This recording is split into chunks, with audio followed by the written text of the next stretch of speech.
¿Qué onda, chavos? ¿Cómo están?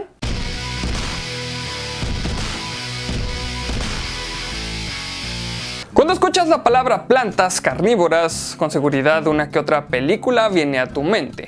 Pero, ¿es neta? O sea, ¿carnívoras? Incluso cuando hay algunas lo suficientemente grandes como para tragarse un ave o una rata, realmente estamos hablando de plantas insectívoras en su mayoría. Y sin embargo no dejan de ser aterradoras, y eso lo entiendo.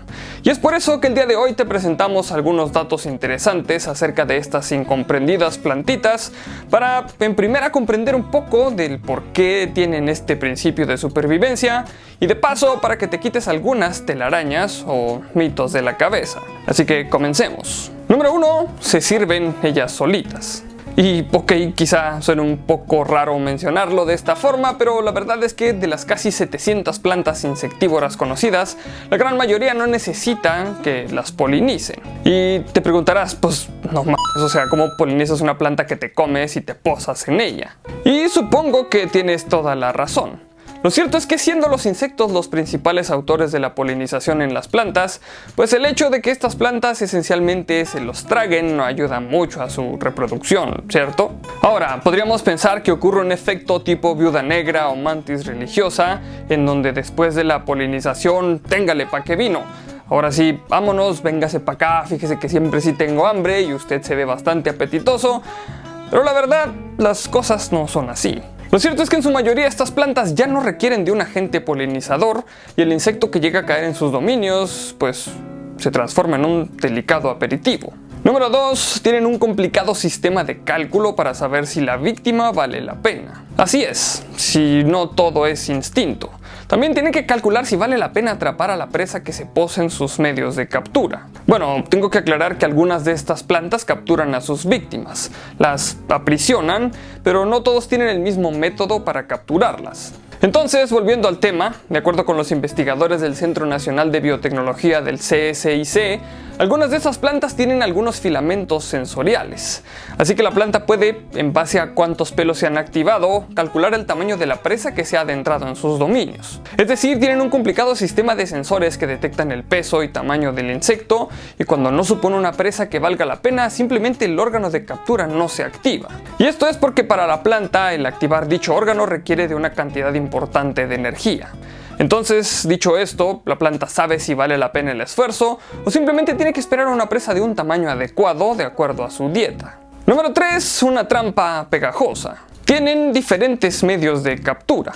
En definitiva, uno de los medios que llama más nuestra atención es ver cómo el órgano de captura se cierra sorpresivamente atrapando en una cárcel temporal a sus presas. Pero no todas tienen este sistema de cierre y apertura. Otro método en el cual estas plantas atrapan a sus presas consiste en sus hojas cubiertas de pelos, cuyas puntas contienen una sustancia pegajosa. Sus secreciones, al entrar en contacto con la luz, son particularmente atractivas para algunos insectos, pero una vez que han caído en estos pelos con puntas pegajosas, no importa qué tanto esfuerzo elaboren para salir. La gran mayoría de las presas no conseguirá escapar de esta trampa mortal, la cual, unos instantes después de detectada la presa, comenzará a segregar un complejo conjunto de sustancias pegajosas que hará aún más imposible la escapada de su complejo sistema atrapa insectos. Y además liberará enzimas digestivas que disolverán a la víctima con el fin de obtener el mayor aprovechamiento de los nutrientes del insecto. Número 4. La planta trampa de asidio. La estructura de esta planta tiene un sistema de hojas unidas y cerradas que crean un embudo vertical en donde la víctima tiende a caer hacia una extinción asegurada. Asimismo, esta planta tiene en su parte más alta un órgano que secreta un néctar que sirve como cebo para los insectos, lagartos o hasta algún pequeño roedor. Sin embargo, una vez que han caído en este alcatraz del terror, se encontrarán con un conjunto de líquidos digestivos acumulados en el fondo, lo cual llevará el proceso de descomposición de la presa para culminar con el proceso digestivo.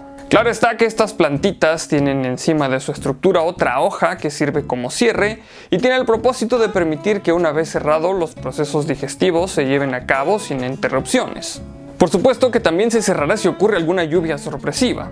Al cerrar se evita que la lluvia diluya los líquidos digestivos que se encuentran en el fondo de ese órgano, debilitando el proceso y permitiendo que una posible víctima escape. O ni siquiera tenga la necesidad de caer hasta el fondo de una planta llena e inundada de agua.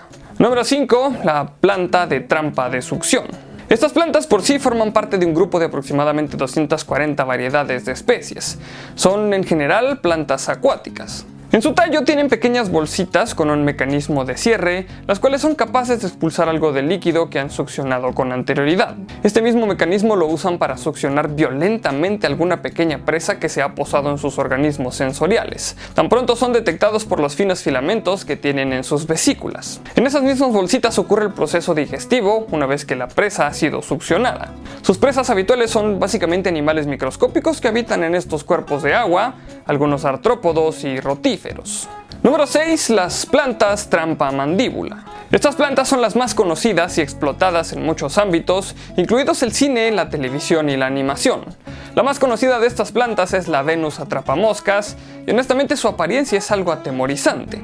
Sobre todo por los colmillos que posee su mandíbula y la violencia con la que se entrecierran, dándonos la oportunidad de ver a su presa luchar por escapar de un deceso seguro. En ella es donde explicábamos que sus tricomas, vellos o pelos sensoriales son los encargados de desencadenar el cierre de la mandíbula. Entre más tricomas activados, más posibilidades hay de que se atrape a la presa. El morbo de la gente ha llevado a obtener estas pequeñas plantas para su uso en el hogar, escudándose en el hecho de que atrapan insectos. Creen que podrían ser de beneficio para mantener a los mismos fuera de casa. Pero la situación es la siguiente. Estas plantas crecen en suelos con pocos nutrientes y de hecho la escasez de nitrógeno es lo que las lleva a tomarlo de las presas que caen en sus trampas. Sin embargo, siguen siendo plantas y requieren de cierta cantidad de agua para sobrevivir. Número 7. Charles Darwin las hizo famosas. Así es, fue Charles Darwin quien las estudió y publicó un libro llamado Plantas insectívoras en el año de 1875. Realizó diversos experimentos e incluso alimentó con carne cruda y cabellos humanos alguna de estas particulares plantas. Lógicamente la planta podía discernir entre lo que Darwin le daba y escogía lo que para ella era alimento y desechaba lo que no lo era. De entre la gran cantidad de especies de estas plantas, la más grande llega a medir 41 centímetros de altura aproximadamente. Y estas, como lo comentaba anteriormente, son capaces de tragar a una rana, ave o rata que tenga la desdicha de caer en algunas de sus trampas. Curiosamente, la Nepenthes rajá han desarrollado también una relación algo extraña con las musarañas del Borneo. Y es que algunas de ellas han utilizado esta plantita como excusado. En fin, este hecho se investiga hoy en día y se le ha llamado también la planta excusado por el hecho de que, malamente mencionado, como el excremento de algunas de sus posibles presas. Pero la situación ha generado mucha controversia y el dato fuerte sobre sus presas siguen siendo los insectos, ranas y unas que otras ocasionales aves y ratas. Hasta el día de hoy es una de las más grandes encontradas y es por eso que estas plantas no han representado una amenaza para el ser humano.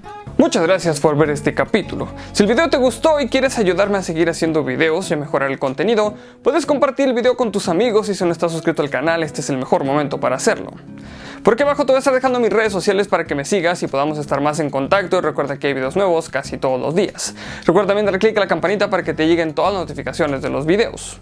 Solamente me queda recordarles que mi nombre es Arnoldo Montaño y como siempre, nos veremos en el futuro.